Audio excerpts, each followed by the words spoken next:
Hello everyone, it's John from DoubleSleeved here, and welcome to a video on Jumpstart spoilers. If you don't know what Jumpstart is, it is a new game set block of cards, completely separate to standard. That is 500 cards with a chunk of reprints and a few new cards. So what I'm going to do is take you through the cards that so far have been spoilt that are new, and a few well worth looking at reprints, and we'll see what they have in store. The idea of the cards and the packs is that you have 20 cards in a booster pack, and you pick 2 booster packs, mash them together, and they become your deck. In theory, all of the cards in each booster pack have a theme, and there are a bunch of themes, 30 maybe, something like that, themes of the different cards, and therefore you're going to get 2 unique themed card pools that you'll smash together and make a funky, crazy deck. So as you can see, for our first card here, we have Archaeomender, which is a human wizard, 3/2 for 2 and a blue. We have to try and guess the theme, I guess. This one you would assume would be wizards. When Archaeomender enters the battlefield, return target artifact card from your graveyard to your hand. So, from what I understand, and I could be horrifically wrong here, these are not going to be standard legal cards. But obviously, there is potential to use these cards in other formats. Basically, the big one for most people will be Commander, as its popularity continues to increase. So this card, nice card, returns an artifact from your graveyard. Lots of cards do that, but it's good for Wizard synergy. And you'll see a lot of these cards will be synergistic because of the fact they are themed around certain things. So, we've then got a Sphinx, a Scholar of the Lost Trove, which is a 5/5 for 5 blue with flying. When Scholar of the Lost Trove enters the battlefield, you may cast target instant, sorcery or artifact card from your graveyard without paying its mana cost. If an instant or sorcery spell cast this way will be put into your graveyard this turn, exile it instead. There you go. My understanding is all of the cards in each of the 20 card booster packs are monocolored. That's what I believe. But we're yet to see a pack properly yet, so we'll see. But that, decent effect for a 5/5 flyer. Paying for a instant sorcery artifact from your graveyard. Especially if you can get a bit of bit of recursion, bit of bouncing. So that you can get this back out again, which we know we can see some commanders do in blue. So, yeah, like it. Lightning Core Excavator. Now, I believe this is lightning themed, this deck. There's a few lightning cards, certainly new ones. Either way, it's an artifact creature golem for 0/3 for 1. Generic. For 5, tapping and sacrificing it, it deals 3 damage to any target. So, quite a hefty blocker. 1 mana artifacts are always good, and it deals a bit of damage if need be. So, yeah, don't dislike it. Fun little card. Blessed Sanctuary. For 3 white. It's an enchantment. Prevent all non-combat damage that will be dealt to you and creatures you control whenever a non-token creature enters the battlefield under your control. Create a 2/2 white unicorn creature token. I think you can probably guess, based on the artwork and the use of the white unicorn, that this is a unicorn themed deck, which I think would be quite fun. There's a couple of unicorn cards here as well. So yeah, that prevent damage, and when you play a creature, you get a little unicorn token. Like it. And here it is. Touted as being quite an expensive card at the moment, on first glance.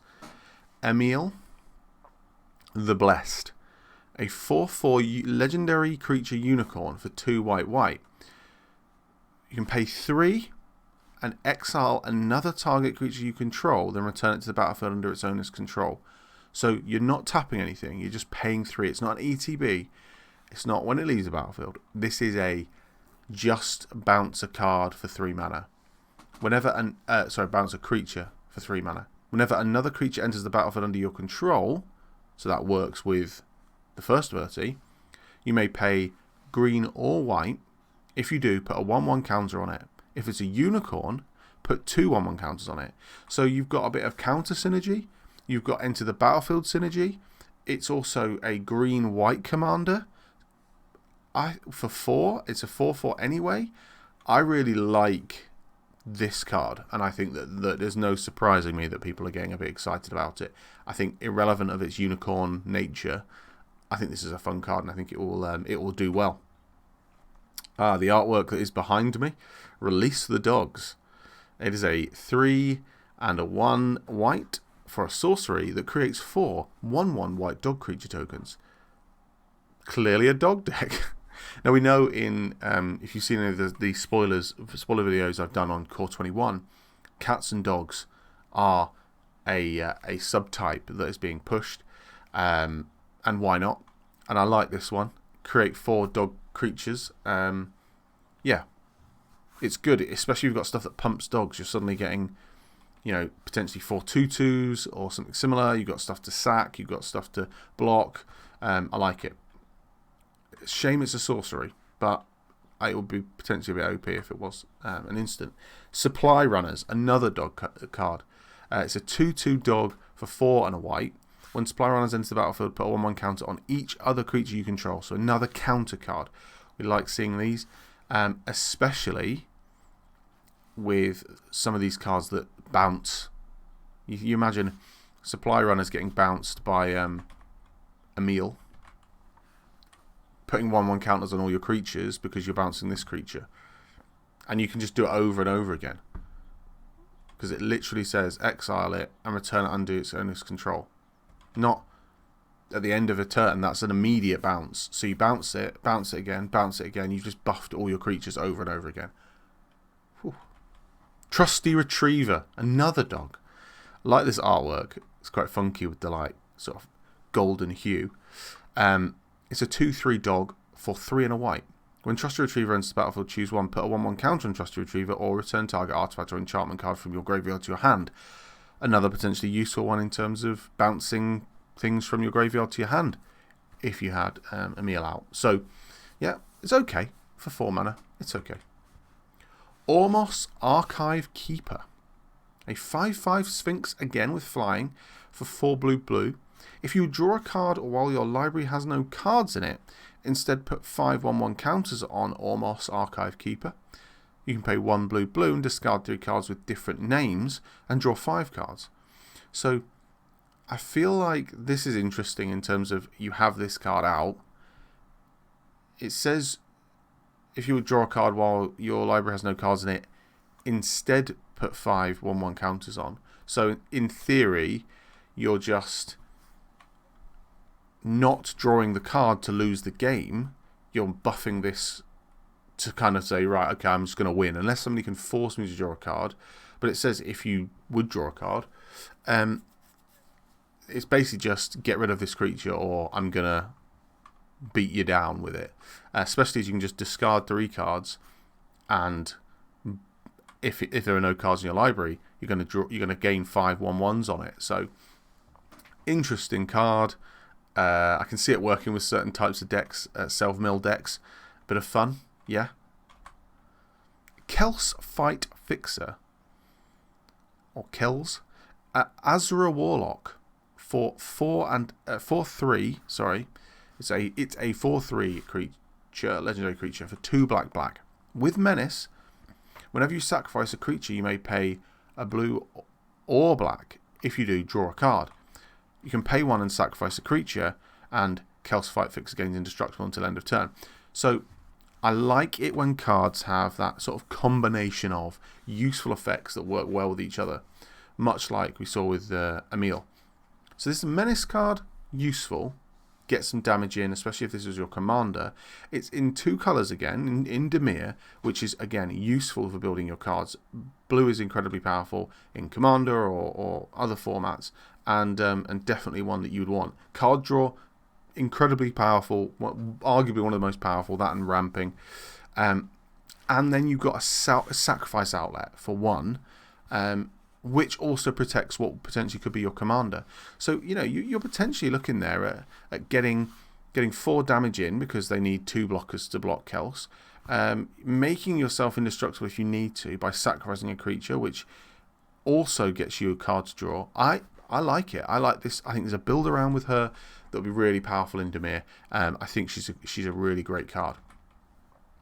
Nocturnal Feeder is a vampire. We didn't look at what that last one was. Warlock build, maybe. Vampire Rogue. Could be vampires. Could be rogues. A 2/1 for 2 and a black. With flying. When Nocturnal Feeder dies, each opponent loses 2 life and you gain 2 life. So, again, one of those works well with the previous. Works well with Kells. With the sacrificing, losing life, gaining life. Is also a flying threat. Flying 2/1. Especially if you've got anything that brings cards out of your graveyard. Which I know we will see. Now, this card has got some hype about it. Tiny Bones Trinket Thief. A Skeleton Rogue. It's a 1/2 for 1 and a black. And it's legendary. So, I mean, if you don't want a commander deck helmed by Tiny Bones, the Trinket Thief. Great artwork. It's just a fab little card. Look at me smiling about it. At the beginning, I don't even want... I'll go on to the card in a minute. I don't even want to run a mono black deck necessarily, but when I saw this card, I was like, look at it. You've got to do it, haven't you? So it's either Skeletons or Rogue synergy as well. At the beginning of each end step, if an opponent discarded a card this turn, you draw a card and you lose 1 life. I like it. Okay, so straight away you can do a bit of discarding cards, a bit of hate on that, and it's and opponents. You could just really hate on one person and make them discard on everyone's turn, or you could just bring out numerous cards that will discard cards for the opponent. You draw a card and you lose a life. There is no May, so you have to draw those cards. You have to lose that life. So you want to get something that's going to benefit from a bit of life loss. And obviously you're always going to benefit from card draw. Some of the most powerful commanders are card draw commanders. For 4 black, each opponent with no cards in hand loses 10 life. So if you've got those real big everyone discard cards, I'm going to make you discard your hand on your turn. If you've got enough mana, this is not a tap ability. This is an instant ability that you can just do straight away and you don't need to worry about whether you've attacked or what. I like the fact that you could just, if you have enough mana open and people are on low enough life, make them all discard all their hands and then just kill them. A 1/2 little skeleton rogue. And it's a cheap commander. I think it's great. Fun little card. Witch of the Moors. A 4/4 human warlock for 3 black. Another warlock card with Death Touch. At the beginning of your end step, if you gained life this turn, each opponent sacrifices a creature and you return up to 1 target creature card from your graveyard to your hand. So, yeah, good card. Death Touch, which is fab, and you gain life. Easy enough to do if you need to, and then you're getting everyone to sacrifice creatures, which is a nasty effect. But yeah, like it. Yeah, not much more to say about that. More lightning cards next. Lightning Phoenix, a 2/2 Phoenix for 2 and a red. Flying haste. It can't block, but that's fine. At the beginning of your end step, if an opponent was dealt 3 or more damage this turn, you may pay red. If you do, return Lightning Phoenix from the graveyard to the battlefield. So what we're seeing here is you're going to probably get this in your graveyard fairly swiftly, or you're just going to get it out on the battlefield attacking straight away, and if it dies, so what? And then you're just going to do 3 damage, either through immediate damage. It doesn't need to be combat damage, it just needs to be damage. And then for 1 red, you're getting this 2/2 flying blocker or flying hasty attacker. It's not the biggest threat in the world, but it potentially is just a recurring constant threat that people just don't want to take damage because they know you can just every one of your turns at the beginning of your end step, you've got it out. Lightning Visionary, another lightning card, or a shaman card, is a 2/1 Minotaur Shaman for 1 and a red with prowess. Whenever you cast a non-creature spell, this creature gets +1/+1. Good card, like it. 2/1 for 2 that grows. Yep, fine. Living Lightning, another lightning card.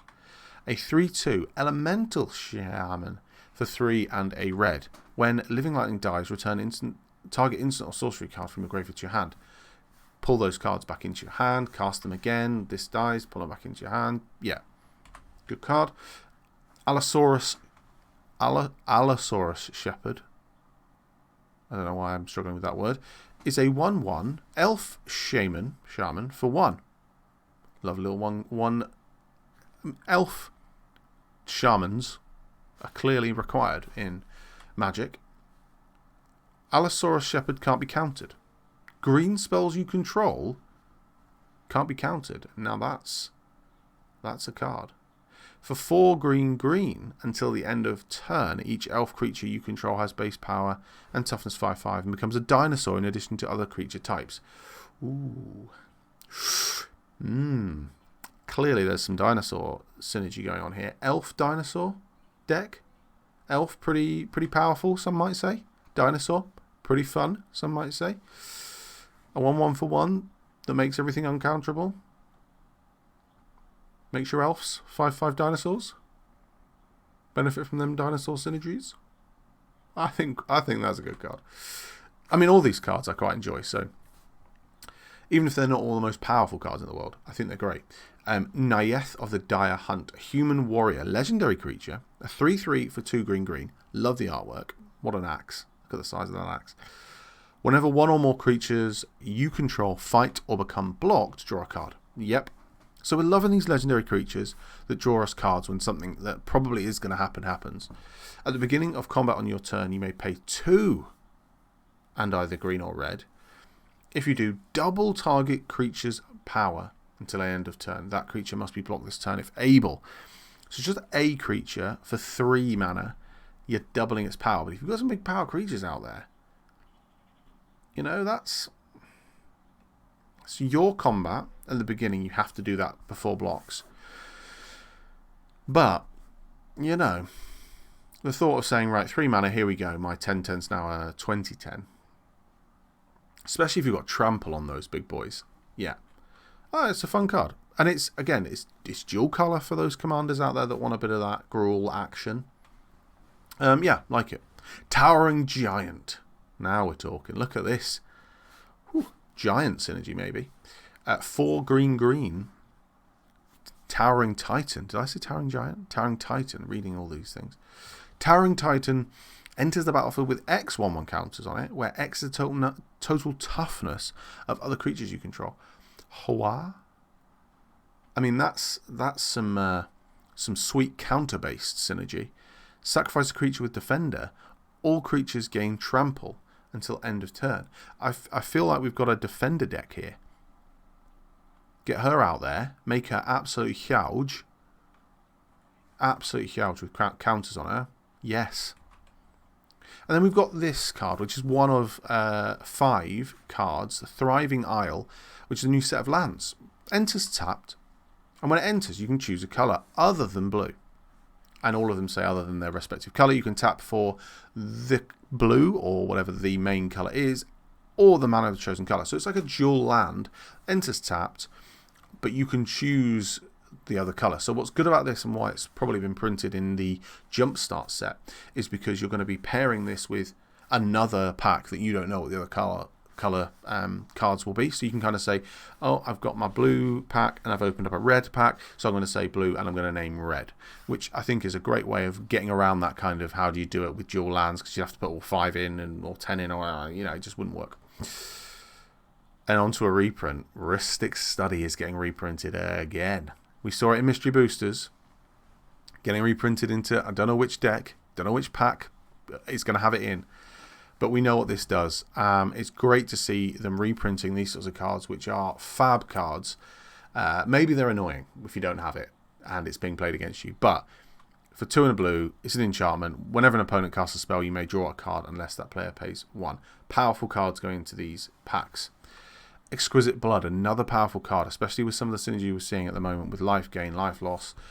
For 4 and a black, it's an enchantment that whenever an opponent loses life, you gain that much life. So we're seeing a lot of damaging opponents. We're seeing a lot of gaining life being beneficial in black as well as other colours. So I think this card being reprinted, fantastic. Crater Hoof Behemoth being reprinted. Ooh, the old 5 green for a 5/5 with haste. When it enters the battlefield, you gain trample. Creatures you control gain trample and get +X/+X, where X is the number of creatures you control.